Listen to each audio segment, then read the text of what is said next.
welcome to the inaugural Wookie Automotive Ramblin Racing podcast. This is your favorite or not so favorite Wookie, also known as Elvis on Fire for those who've been on the forums for a long time. There's a couple other screen names I know, but a little short history. I've worked from small teams for quite a few years now, or 7 years now. So basically, I've been back in the garage area, just rambling on.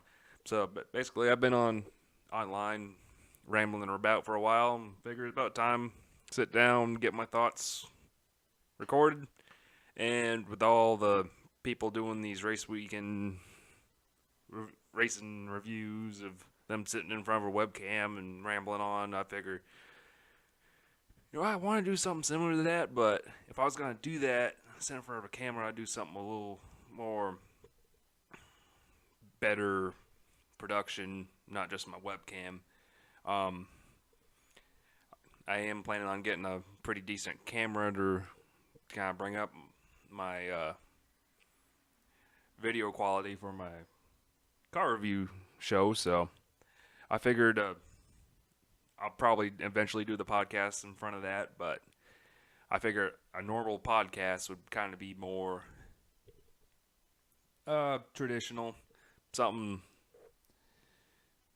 just something for me to ramble on my thoughts about the weekend and my thoughts of the public opinion or the race fans' opinions and the Twitterverse and the Redditverse and all that, what they feel's going, my thoughts of what they feel about everything. So I figured I'll mainly focus on the NASCAR side of things and touch upon some of the lesser series, because I do have a lot of history in the ARCA series, and so I love the development series, the touring divisions.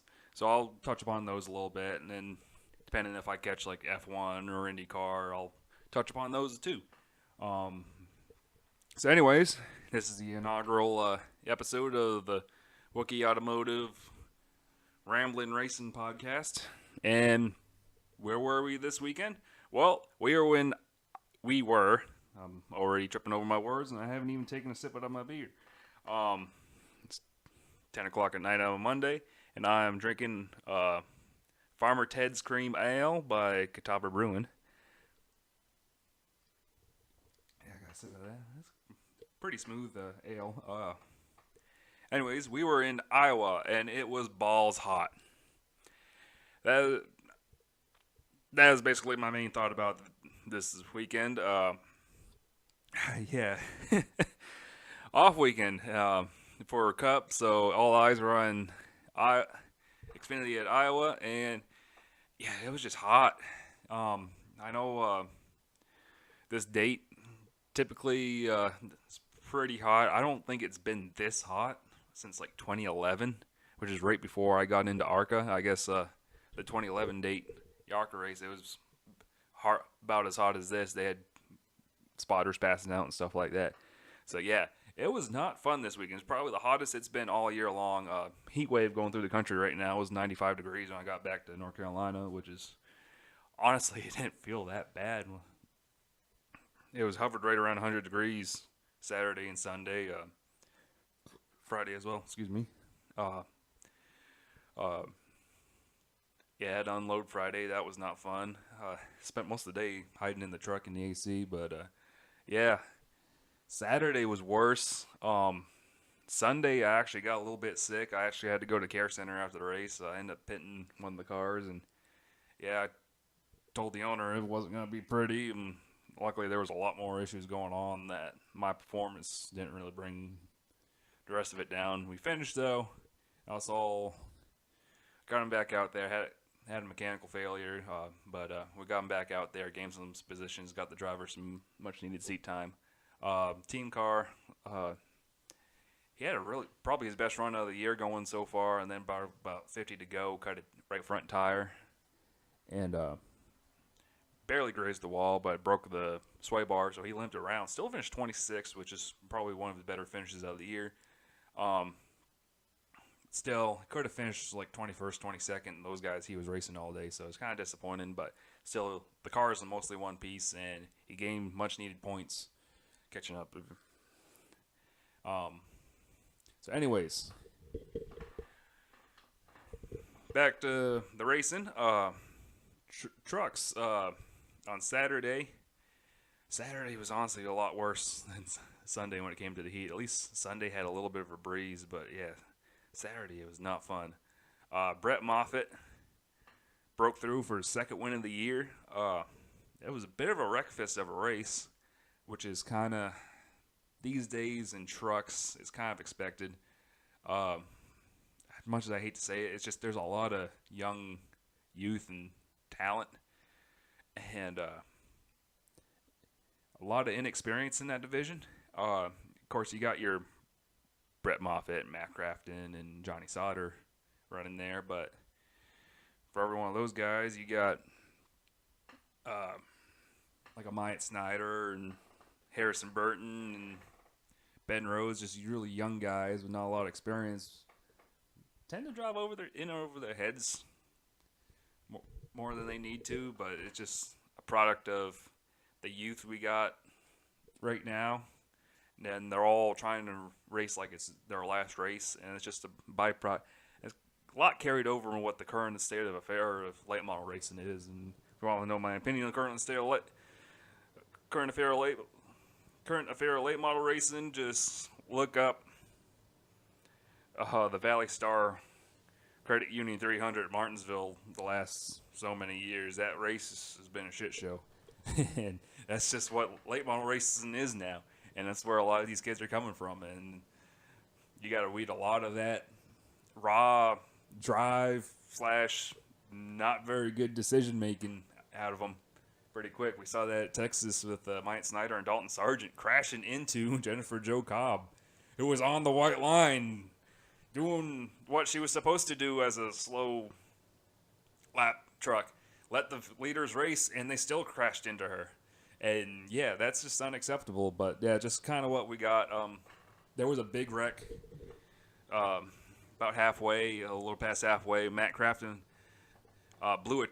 I've seen some guys saying he did this on purpose, but he blew a tire, guys. Like, they got together on the restart, fender rub, and then that truck just turned right going through 1 and 2. And just, yeah, unfortunately took out 5 trucks with them. It was just a byproduct of the racing.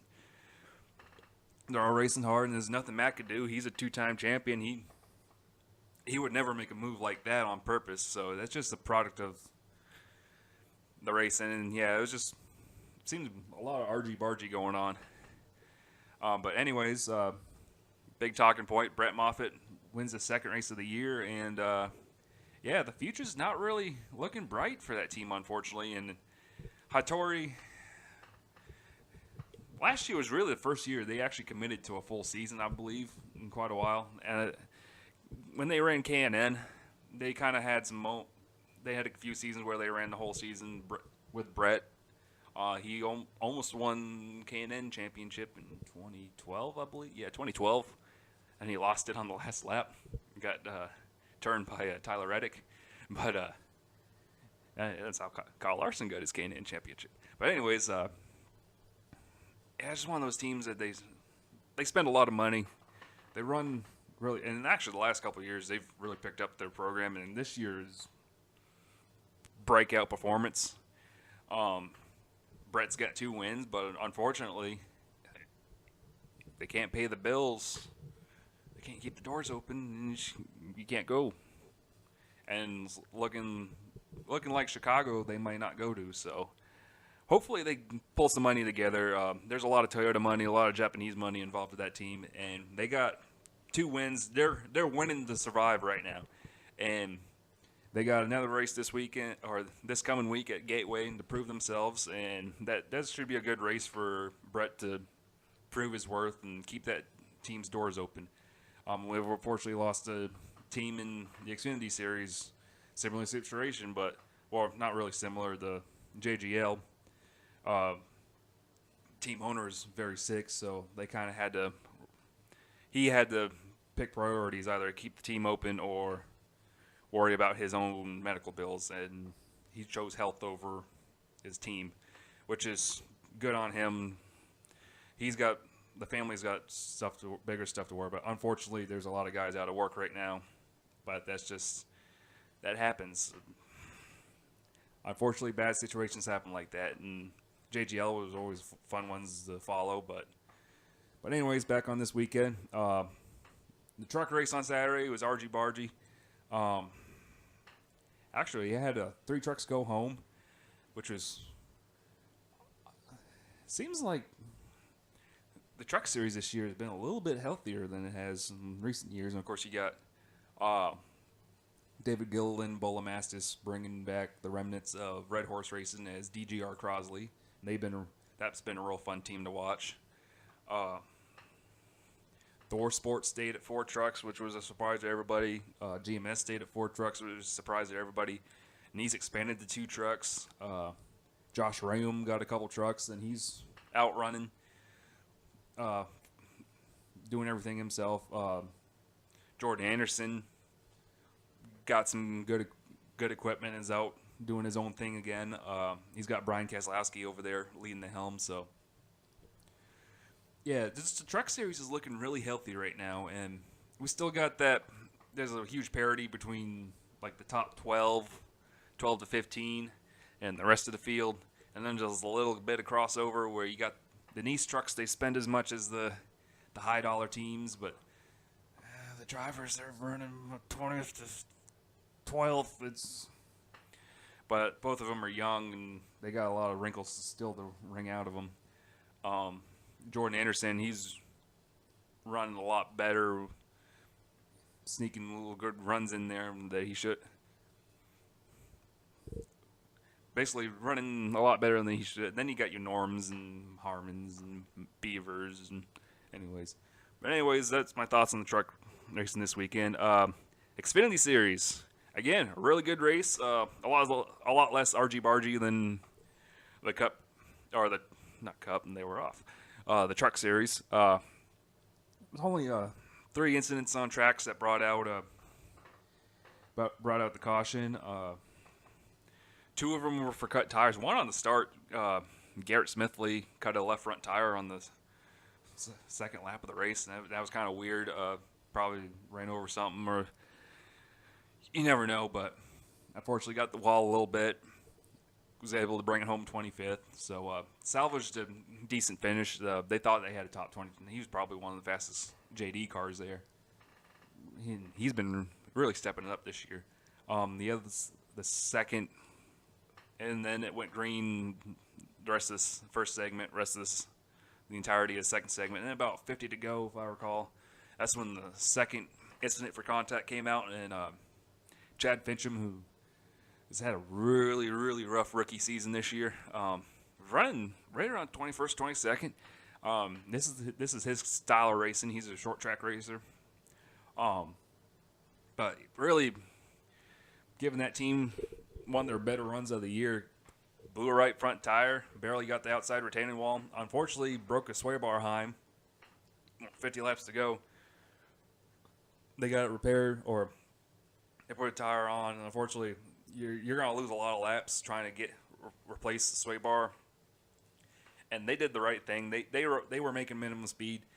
They lost a couple laps, unfortunately, trying to ride around, but they had another caution that came out that kind of helped with them, and they were able to salvage a 26th place finish, which doesn't seem like a lot, but for a team that struggled as much as they had really bright hopes and dreams this year. A 26 is a good finish, and then the car is not hurt that bad. It's just a new splitter. Work on the body work a little bit, take it to Hawkeye, get it checked out, and hopefully have it ready for Chicago. Third caution for contact, Brandon Hightower. I don't really know how that incident started. He got spun around in 4, backed into the wall a little bit. This is a team that went through a lot of adversity throughout the week. JP Motorsports, they made a lot of headlines this year from not knowing a lot of the wrong reasons. But anyways, Brandon got involved in a really vicious crash at Michigan, destroyed one of only 2 cars they got in rotation. So they went out, Brandon himself went out and bought a fairly new composite car. with his own money. Really beautiful car. Low CG composite car. Ran real good in practice, and then didn't really run that good in the race. But they didn't have tires. They had a lot of really old scuffs for the race, so just kind of unfortunate. Brandon probably could have given that car a lot better run than they did. But yeah, he got into the wall a little bit, tore up the rear a little bit, but it looks fixable. The left rear a little bit. But anyways, that set up the finish, and Justin Allgaier absolutely spanked him this weekend. Seventh win of. Oh, it's hard to believe he's only got 7 Xfinity wins, but it just shows how lopsided the Xfinity Series has been for Cup drivers for the past 10 years. But yeah, Justin won all 3 segments. Got his 2nd win of the year.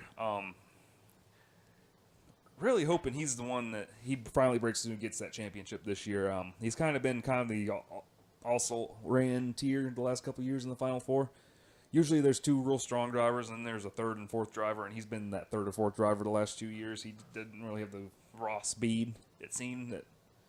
But so, hoping he breaks through this year. The other championship, his teammate, Elliott Sadler, oh man, he had a really rough weekend this year. This week, blew a tire early in the first segment, hit the wall. That car was wounded bad. He's rode around, made laps. They finished like 30th or something like that. But yeah,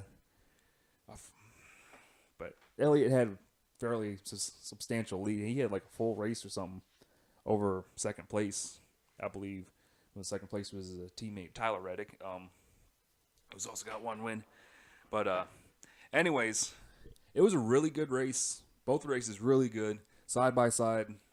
Most of the races 2, 3 wide. I seen 4 wide yesterday in the Xfinity race, and the Xfinity guys kept it clean. It was really good racing.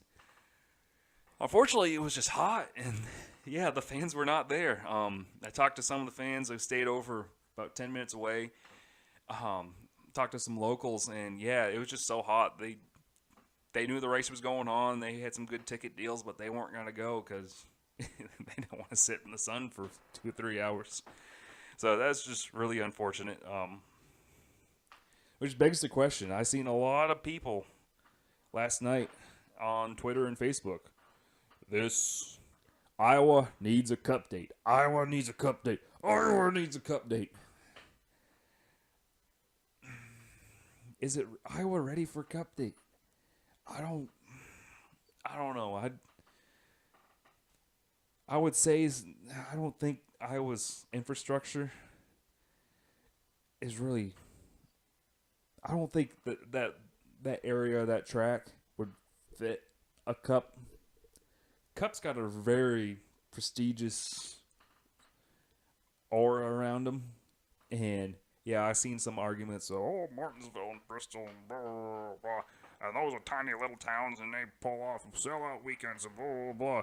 I'm like, the difference between those tracks and Iowa is that Martinsville and Bristol are institutions. Iowa is still a relatively new market for at least asphalt racing. Not. It's the home of sprint car racing, Knoxville. Knoxville's not that far from Iowa Speedway. But, I'm sorry if this chair is creaking too much. I'm going to need to drink a beer. Here's where I'm afraid what's going to run into Iowa if you give it a cup date. Look at Kentucky Speedway. Kentucky Speedway, yeah, it's in a fairly prime location. It's about 45 minutes from Cincinnati and about 45 minutes from Louisville. 2 fairly large cities within close driving distance. But the track itself is in the middle of nowhere. In Sparta, Kentucky, you got the racetrack, the gas station across the street. Behind the racetrack, there's a Love's Travel Center. On the other side of the highway, there is a hotel. I think it's a Howard Johnson or something like that. Fairly nice hotel. And next to the hotel is a freaking strip club. And that's really all there is in that town. It's a very, very small town. And and they fixed a lot of the infrastructure issues with that area. Uh, on that exit, especially after 2011, 2011 was a disaster because it was still, I believe, like just a 2 or 4 lane road to the track. And when they held that cup race there, the first cup race, they didn't plan that, hey, we got a sellout crowd and traffic is, nobody can get to the track. It was such a nightmare. They had people who were still sitting in traffic, couldn't go anywhere. After the race, they didn't even make it into the park. And the race had already ended. And it was such a disaster that they, Speedway Motorsports. You get the two conglomerates that own all the tracks now. But they're all virtually one and the same. But SMI had gone ahead and offered refunds and blah, blah, blah. But unfortunately, they pissed off a lot of the fans from the Kentuckiana region. It's called Southern Indiana, Northern Kentucky. There's a lot of people that will not go back to that track because, and yeah, they made the road wider, they fixed the highway, but they will not go back to that place because they got pissed off. They're still bitter about that weekend. It was such a disaster, and Kentucky struggled. And honestly, as far as intermediate tracks, the infield of Kentucky is really kind of grimy compared to the other places. I don't really feel and they fought for that cup date, but I just don't feel Kentucky's really deserving of a cup date. And that race has struggled. The second race weekend with Xfinity and ARCA was a joke. There's been hardly any people at that event. It's just, and that's my thoughts. What if you give Iowa a cup date? Look at Kentucky. I don't think Kentucky has a very similar infrastructure. I just don't. I think you'll get the inaugural race. It'll be sell out. You'll probably have traffic issues, and then you'll have declining attendance once the interest of the new shiny thing wanes off. Another thing that's hurting, I believe, Iowa right now is that there's 3 major race weekends there, and they're all packed within a month of each other, almost.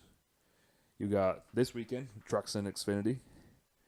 In a couple weeks, you got IndyCar. And a couple weeks after that, Xfinity and K&N. There's a lot of 3 big race weekends tightly packed together. I just feel that's really hurting the draw there. And there's a lot of people saying the spring Iowa race used to be the All-Star weekend. A lot of people that were racing back then saying, hey, yeah, we had rain sometimes, but it was a lot cooler. Please bring that date back. And yeah, that I agree with them. This was not the weekend to hold this race. It was way too hot. A month earlier, it would have been a lot nicer. Another thing, too, is that they held it on a Sunday afternoon on Father's Day at a weird time at 4 o'clock in the afternoon, local time. So it was 5 o'clock on Sunday night on the Eastern Seaboard. I was just odd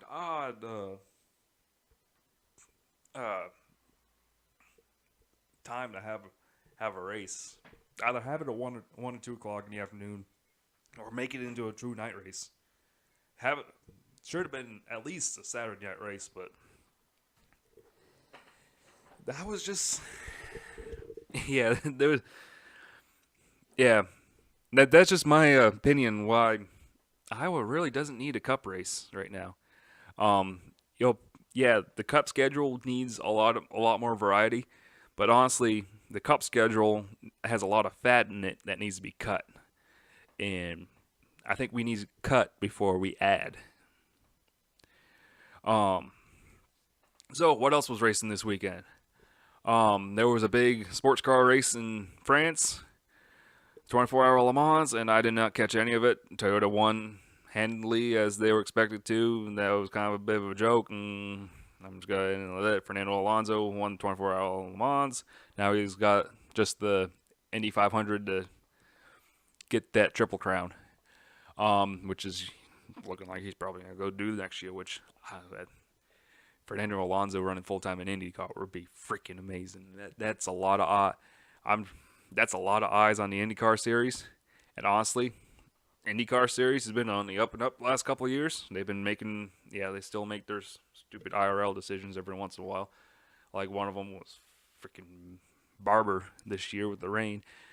Yeah, I'm with Paul Tracy on that one. That they should have just ran the race. It's a road course race in the rain, and yeah, it was just. I just think it was stupid that they red flagged a road course race. And yeah, there was standing water.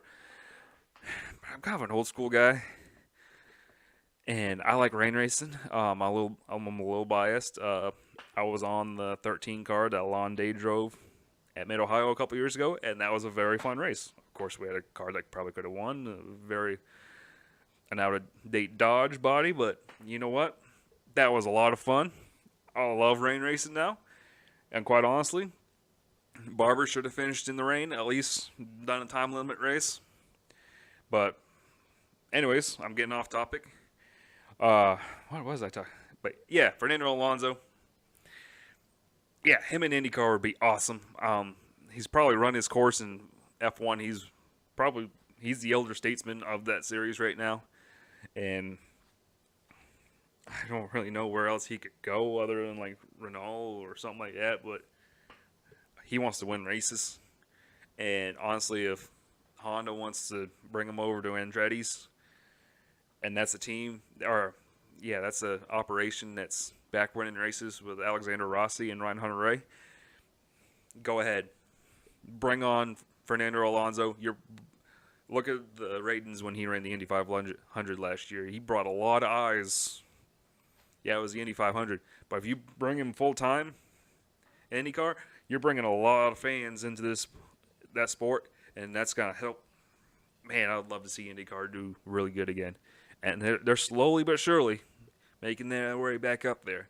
And adding the star power of a guy like Fernando Alonso, I would love to see that. Anyways, what else was racing this weekend? ARCA. Man, I love me some ARCA racing. Friday night, they ran at Madison International Speedway in Oregon, Wisconsin, just outside of, probably about, if I remember, that's about 15, 20 minutes south of the city of Madison. Nestled in between some dairy farms. It's a fun little half mile. I think it's got about 20 degrees of banking. I've always enjoyed racing there. Actually, I've only been there once, 2013. No, it was 2012. I think I skipped the 2013 race. But anyways, this is a race I saw a lot of people. Oh, this is why NASCAR's bought ARCA, blah, blah, blah, 19 cars at the track, blah, blah, blah, blah, blah, blah.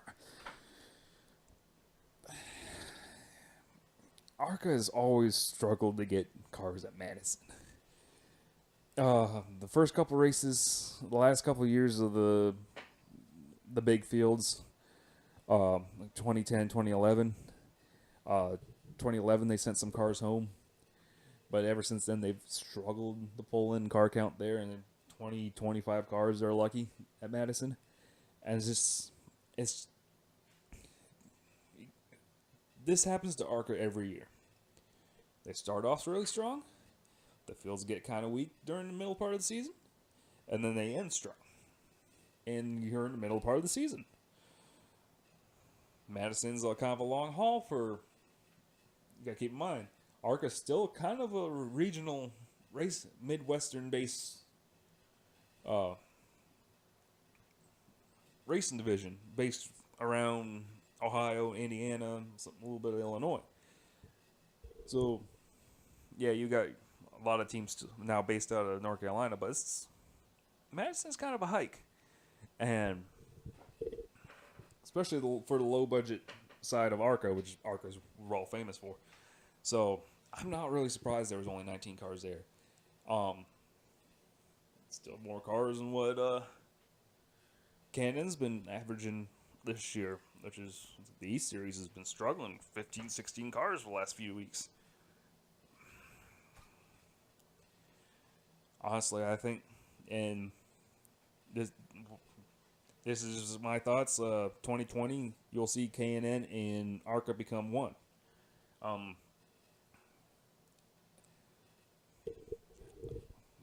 For me, the best case scenario is ARCA and K&N East combined.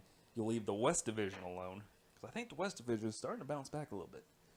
But probably what's going to happen is that all three become one, and you just have one torn division. But I hope they keep it East and West.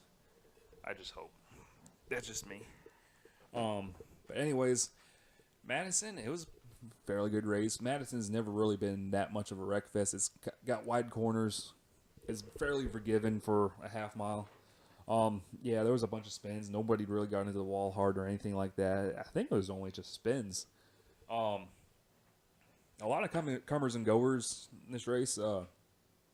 Chandler Smith started strong, had the fastest car there, and his wheels got loose about 40 laps in. I'm not gonna sit there and point fingers or anything like that, but that tells me is that the wheels weren't torqued before the race. Wheels don't just come loose like that 40 laps into a run. Now, when you got a loose wheel after a pit stop, you'll feel that. You'll feel that immediately. Now, if you don't got the wheels torqued all the way, yeah, probably what had happened is that it might have driven fine. But as the run came along, the vibration got worse and worse. And eventually it felt like the wheel was going to come off. And lo and behold, it almost did. It tore up some studs, and they had to put a wheel spacer on there to space the wheel out. But anyways, Chandler fell back. Then we saw Zane Smith, who wasn't really a factor early part in the race. Travis Braden and Riley Herbst started up front. I think Riley was. But it was Zane probably had a fifth place car. He went ahead and played pit strategy. He pitted off sequence a little bit, got to the front, and kind of stayed up there. They admitted, the MDM crew, they'd never been at that place. They didn't have any notes there. So they were a little behind on the Venturinis and the Wintrons and all that. Middle part of the race, Zane and Gus Dean, Sheldon Creed, they battled pretty good. And then towards the end, Riley Herbst, he had a real fast car at the end. He had a failure. Probably, honestly, looked like the sway bar Heim or something broke on that thing. He ended up parking it about 10 laps ago. Anyways, Chandler Smith fought his way back to the front and took the win for his first. Should have won that Salem and spring race. Blew a tire on the last lap. Hit the wall hard. And I think he visited the hospital to get checked out. But anyways, sweet redemption. Got his first career win. I think 15 years old. Good for him. Venturina Motorsports with their third win in the year. Christian Ecke's winning. I think it was Salem. Yeah, I think Christian won Salem, and then of course Michael Self won in Daytona, and then the rest of the race has been a smackdown by MDM, and this wasn't no exception. With Zane finished second. I think Sheldon Creed still has the points lead, but I think, just my opinion, I think Zane's got to probably end up winning. I think he's been a little more consistent. Sheldon's a little more prone to make rash decisions on track. He caused a big wreck in one of the dirt races last year. He's caused a few wrecks. He's a little more of a wild racer. I just think Zane's a little cleaner, and that's just my choice. Now for these ARCA races, I'm going to be doing what I call the Ducker Watch. I got to drink me a beer for that. Basically, with Danica gone, who do we got to root for who's a female driver in the sport? Well, Natalie Decker is currently probably the top female driver right now. The only full-time driver, other than Haley Deegan, but she's running K&N West. K&N West is that's a little more out there. It's not really my cup of tea. I see a lot more hype for Natalie Decker. My opinion, I think she's okay. I don't think she's the next best thing, but anyways, I think she's got a bright career. She's very marketable. She's a cute little blonde girl, very, very marketable. And I think a lot of the Danica fans have gravitated towards her. I think she's brought in a lot of more eyes over to the ARCA series, which is great for ARCA. They could always use the outside. Any driver like that can bring in viewers is great for that series. And Don Radenborough, I can't say his name now, but he was the PR person for ARCA, and he just got done. Unfortunately, he's gone, but anyways, he's done a good job of promoting drivers like that on ARCA's website and stuff like that. But anyways, she's kind of struggled this year. She finished 5th at Daytona, mostly because of attrition. She got on the record herself, but the rest of the year's kind of been hovering around that 11th, 12th place. Kind of struggling, which is for a Venture Indy car. He probably should be running the top 5. But anyway, she kind of bounced back. She ran in the top 5 a little bit here at Madison. Finished 6th, so good for her. Kind of our home track. So good for her. See what she does at Gateway this week. Also racing this week was the K&N East Series at New Jersey Motorsports Park. Didn't see any coverage of that outside of the popping up on Twitter. Will Rogers wins for the 2nd straight year. He's running full time in the K&N West for Jefferson Pitts Racing, and they drove out to New Jersey for this race. They had another driver, a rallycross driver. I can't think of his name now. Probably should have written that down. Man, I'm a terrible note taker. But anyways, Will won at New Jersey for the 2nd straight year, and I think they had 16 or 17 cars there. Kind of a weak field again, but from what I've heard from people that were there, they said it was a fairly good race. I don't know if they had TV cameras there. Hopefully they do. Because New Jersey, it's not my favorite road course, but we raced there in ARCA, and they had some fairly okay races there. That was just it's great for a division like ARCA or K&N. I think trucks might be halfway decent there too.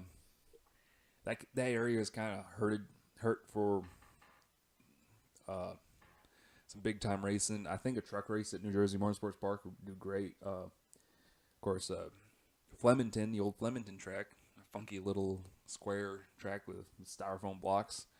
That was key. One of the big races that actually that was a 5/8 mile. But anyways, that was one of the key tracks for the start of the truck series. So I think a race at New Jersey Motorsports Park would fit the truck series very well. And then that's just kind of my opinion. If you're going to have one road course race, at least have 2 so you can justify for the teams having a road course truck or car. That's a lot of money to put together a car or truck for one race. Just tear it all apart. Or just have it sit in the corner all year. But anyways, I think K&N East races at VIR later in the year. So, anyways, New Jersey Motorsports Park. Will Rogers with his West team, Jefferson Pitts, winning red again. Also racing this weekend was the Modifieds at Thompson International Speedway. Thompson International Speedway, the famous fast 5/8 mile in Connecticut. Justin Bosignor won over Ronan Pennick and Doug Kobe. Pretty sure this race will be on NBC Sports Network this week, so I'll be sure to try to catch that. The Pinty Series ran their second race of the year at the Jukasa. I'm really butchering that name. International Speedway. Up there in Canada. Now I can't think of the name of the track. What it was used to be called, but they. It sat idle for about 5 or 6 years, and investors came in, repaved it, rebuilt the grandstands, did a beautiful, beautiful job. This track is beautiful.